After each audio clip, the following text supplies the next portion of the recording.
Assalam TV, amani ya Waislamu. Katika suratu Dukhani akasema inna anzalnahu fi lailatin mubarakah, tumeteremsha hii Qur'ani katika usiku uliobarikiwa ndani yake. Na hapa akasema fi lailatul qadr.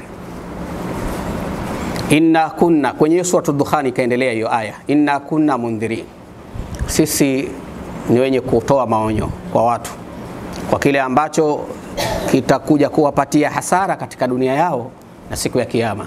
Kwa hiyo tunatoa maonyo, tumeteremsha Qur'ani ni maonyo kwa watu.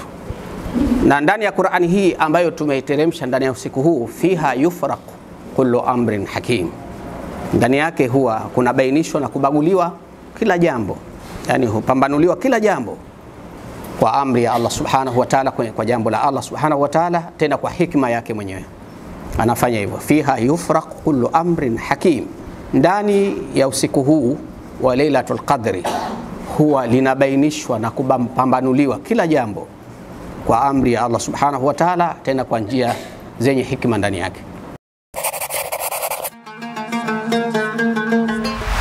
Assalam TV, amani ya Waislamu.